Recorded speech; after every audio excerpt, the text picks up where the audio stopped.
de nouveau en cuisine, plusieurs fois d'affilée qu'on se retrouve en cuisine, profitons-en. Là je vais vous proposer de nouveau une petite recette sucrée extrêmement facile avec très peu d'ingrédients comme vous l'avez vu dans le titre. Je précise cette fois-ci dans mon introduction que j'ai mentionné le fait que c'était sans sucre ajouté, mais je parle de sucre type sucre industriel, sucre blanc, sirop d'érable, sirop d'agave, etc. Évidemment que dans mon ingrédient principal qui est la pâte de date, il y a du sucre, mais c'est un sucre dit naturel. Donc à vous d'en faire voilà, ce que vous voulez de cette information, mais j'ai reçu 2 ou 3 messages un petit peu piquants qui me disaient que c'était de la publicité mensongère lors de ma dernière recette de dire sans sucre ajouté. Mais effectivement, si on s'en tient à ce que je viens de vous dire, c'est sans sucre ajouté. C'est simplement qu'on utilise un sucre naturel qui se trouve être la date. Voilà, petit aparté terminé. Au jour d'aujourd'hui, c'est une recette pour les fêtes que je vous propose. Une recette que vous pourrez manger toute l'année. Nous, en tout cas, on a adoré. Pour les fans de Kinder Maxi, je ne veux pas faire de la pub ici, mais moi j'en consomme plus depuis tellement d'années. Mais la première fois que j'ai goûté cette recette, ça m'a rappelé la partie en chocolat des Kinder Maxi et c'est tellement bon et tellement réconfortant. Voilà à quoi ça m'a fait penser et j'espère que vous aussi ça vous fera penser à ça.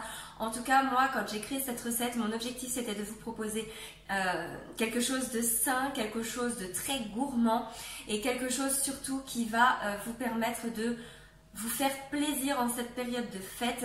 Attention, j'ai précisé que c'était sans sucre ajouté pour la partie la partie intérieure, puisqu'après il y a l'enrobage en chocolat et là il y a du sucre, attention, dans le chocolat, mais vous n'êtes pas obligé d'utiliser le même chocolat que moi. Je sais qu'au jour d'aujourd'hui il y a des chocolats sans sucre que vous pouvez utiliser pour les personnes par exemple je pense diabétiques, etc. Peut-être que ce sont des produits que vous pouvez utiliser. Dans tous les cas, si jamais vous ne pouvez pas consommer de sucre, voilà, vous avez d'autres alternatives possibles. Moi je vous propose aujourd'hui avec l'enrobage au chocolat noir, à vous de voir. Et sinon vous pouvez tout à fait les manger sans enrobage du tout. Moi je les ai goûtés sans enrobage, c'est délicieux également. Voilà, c'était obligatoire que je vous parle de tout ça dans mon introduction aujourd'hui et on passe directement à la recette. Comme d'habitude, une recette très simple, qui demande très peu de matériel et surtout avec des ingrédients que vous pouvez trouver très facilement. Voilà, c'est mon objectif. Moi je suis maman, mon objectif c'est pas de courir après des ingrédients magiques partout à droite à gauche. J'essaie vraiment de vous proposer des recettes accessibles à tous et surtout à la portée de toutes les bourses en cette période de fête, c'est important. Donc voilà, j'espère que vous allez vous régaler et je pense bien à vous en ce mois de l'Avent. J'espère que pour vous le moral est au beau fixe et que tout se passe bien dans vos cœurs et dans vos têtes. Et j'espère surtout que les fêtes, malgré les conditions dans lesquelles elles vont se passer, seront quand même un réconfort pour chacun ici. À bientôt. Le premier ingrédient dont vous allez avoir besoin, c'est de la pâte de date. Donc il va vous en falloir précisément 200 g. Ensuite, vous allez avoir besoin de farine de coco. Voilà, c'est pas de la poudre de coco, j'insiste, de la farine. Donc vous voyez, ça ressemble plus à comme de la poudre d'amande au niveau de la texture, c'est très fin et on est vraiment sur quelque chose qui s'apparente à de la farine et elle peut se consommer crue cette farine, c'est pour ça que je parle là-dessus. Et il vous en faudra 100 g.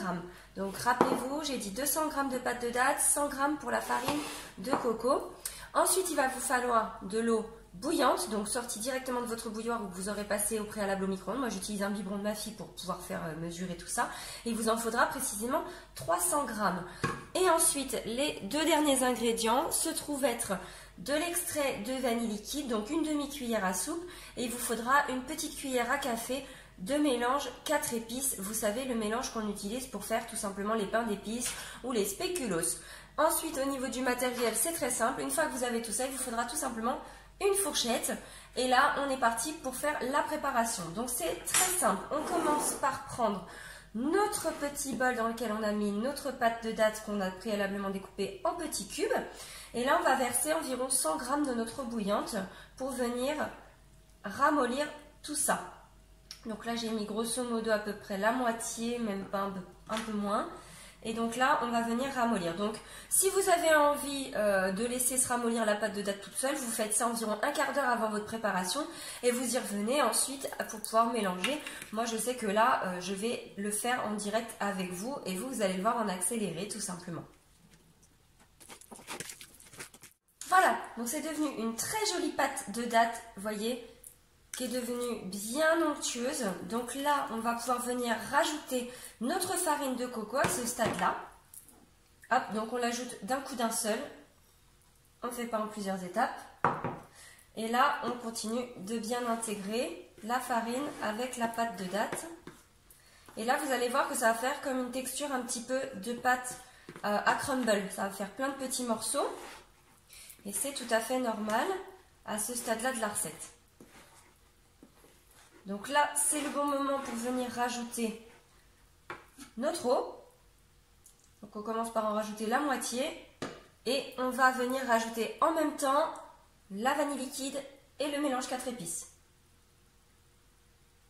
Voilà, on essaie de bien tout ajouter. Et là, vous continuez de bien mélanger. À ce stade-là, ça commence à sentir super bon. La vanille et le mélange 4 épices avec la pâte de date, ça fait un mélange vraiment super sympa. Et la farine de coco qui se mange crue est délicieuse et va apporter une petite touche très sucrée. Alors, je tiens à rassurer les personnes qui ne sont pas fans de farine de coco tout court d'ailleurs, que là, dans cette recette, on ne va pas du tout sentir la noix de coco. Mais vraiment pas du tout, parce que là, on a vraiment le mélange date, épices, vanille qui va prendre le dessus. La farine de coco va certainement peut-être apporter une saveur, mais pas du tout la saveur de coco que vous avez peut-être en tête. Là, on est vraiment sur quelque chose qui va vraiment être beaucoup plus subtil et qui va apporter juste une note très noisée. Je ne sais pas si on peut dire ça comme ça, mais voilà. Là, on finit de mettre l'eau chaude et c'est ça qui va venir finir de lier la texture. Alors après, évidemment, c'est comme quand vous cuisinez en été, en hiver, il y a des fois des textures qui peuvent changer par rapport à la température ambiante. Si vous voyez que le mélange n'est pas celui que je suis en train de vous montrer, vous n'hésitez pas à ajuster en termes d'eau, hein, parce que là, moi, je mets la quantité qui me semble être convenable pour avoir la texture. Si vous n'obtenez pas une bonne texture, vous rajoutez un petit peu d'eau, évidemment, pour lier le tout. Mais normalement, on est censé être bon, puisque c'est une recette qui a été créée en hiver, avec une température ambiante dans la maison que tout le monde doit avoir, une vingtaine de degrés. Donc, vous devriez avoir le même résultat.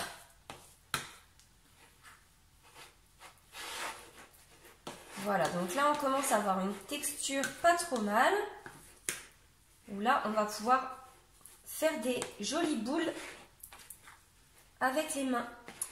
Donc, une fois qu'on obtient cette texture, vous voyez, qui s'écrase bien à la fourchette, qui semble bien tendre, et que quand vous appuyez dessus,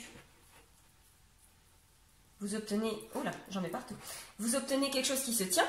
Quand vous appuyez avec la fourchette, c'est que là, on va pouvoir passer à la deuxième étape. Hop.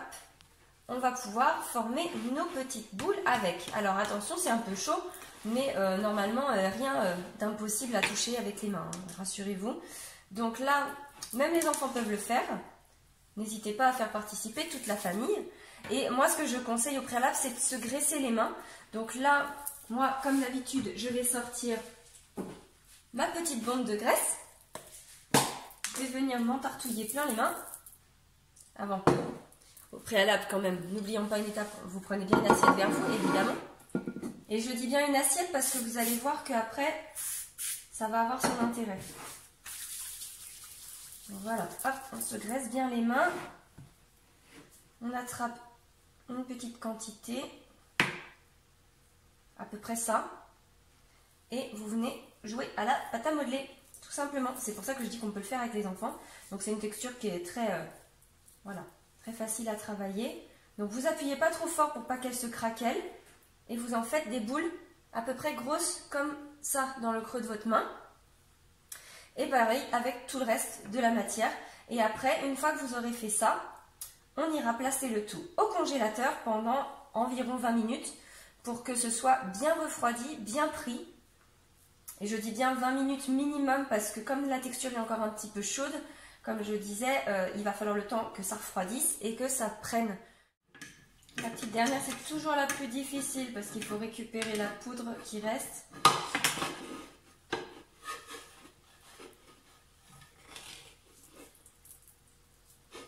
Hop là.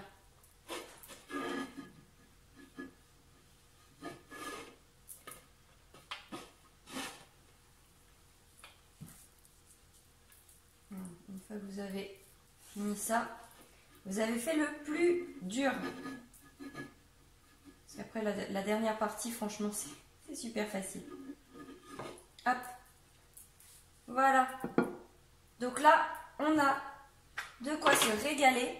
Pour l'instant, c'est encore tiède. Donc ça part au congélateur pour une vingtaine de minutes.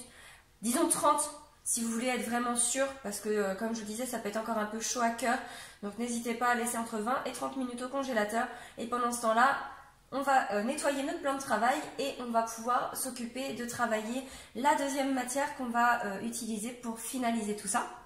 Vous pouvez nettoyer juste le grand bol dans lequel vous avez fait la mixture et le bol dans lequel vous aviez fait votre farine de coco si vous avez fait comme moi dans voilà, dans deux éléments comme ça. Sinon, ce que je vous invite à faire, c'est rincer le saladier dans lequel vous avez fait la mixture. On va s'en servir tout de suite. Et ensuite, vous allez prendre un petit bol, idem pour préparer la suite. Alors, on se retrouve pour la dernière étape. Ça, c'est du chocolat. Donc, vous avez toutes les quantités qui sont résumées dans le blog. Je vous ai fait un article, mais il vous faudra précisément 100 g de chocolat noir dans un fond d'eau. Et on va venir donc bien mélanger pour faire une belle ganache bien lisse. Donc, l'objectif étant qu'on ne perde pas trop de temps pour que ce soit quand même bien brillant. Voilà, donc on intègre bien l'eau. Et à côté, vous allez préparer un saladier comme moi dans lequel vous aurez de l'eau bouillante qui va permettre de maintenir le mélange bien liquide. Voilà, donc ça y est, on commence à avoir une belle texture bien lisse, bien brillante. Pas besoin de tempérer sur une casserole avec un thermomètre. Il vous suffit simplement de passer ça 1 minute, même pas à température moyenne dans votre micro-ondes. Et surtout de bien mélanger à la sortie. Voilà, une fois que c'est bien lisse, on continue de mélanger pour ne pas perdre la texture. Voilà, dans l'eau bouillante. Et du coup, ça va permettre de maintenir la texture uniforme. Voilà. Donc là, vous voyez, on a une belle texture bien lisse qui donne envie de la manger limite à la cuillère comme ça. Et on va sortir nos petites balls du congélateur. C'est important que vous les sortiez bien du congélateur avec l'assiette, puisque c'est en les reposant sur l'assiette avec l'enrobage au chocolat que le chocolat va tout de suite prendre. Donc là, on les décolle. Hop. On fait de la place. Voilà. Donc après, l'étape est très simple. Vous prenez vos balls qui sont bien froides, bien solides, et on les roule dans le chocolat. Donc là, c'est l'étape très gourmande où on s'en fout plein les doigts. Voilà, donc, hop, et ça va vite prendre. Parce que comme elles sont bien froides, le chocolat va prendre dessus. C'est pour ça que c'est très important que vous ayez bien ce bol d'eau chaude en dessous. Donc moi, je pense que j'aurai pas assez de chocolat pour toutes les faire. Mais j'aime bien en garder quelques-unes sans enrobage, parce que je les aime beaucoup sans enrobage aussi. Donc après, vous voyez, hein, vous pouvez doubler la quantité de chocolat sans problème. De toute façon, après, c'est jamais perdu du chocolat fondu. Au pire, vous enchaînez sur une autre recette. Mais... hop, donc faites attention, ça va très vite. Alors, on ne se brûle pas les doigts. Hein. Franchement, là, au niveau de la température, ne vous inquiétez pas, vous ne vous brûlez absolument pas les doigts.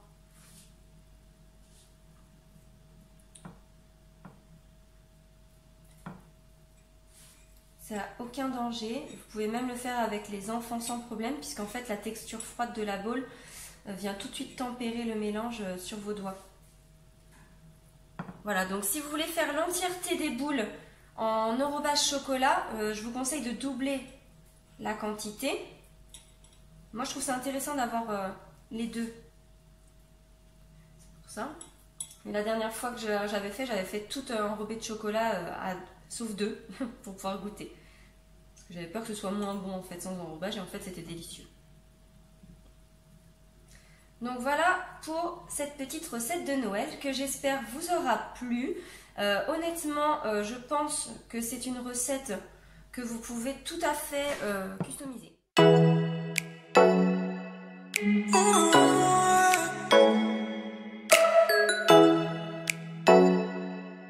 Oh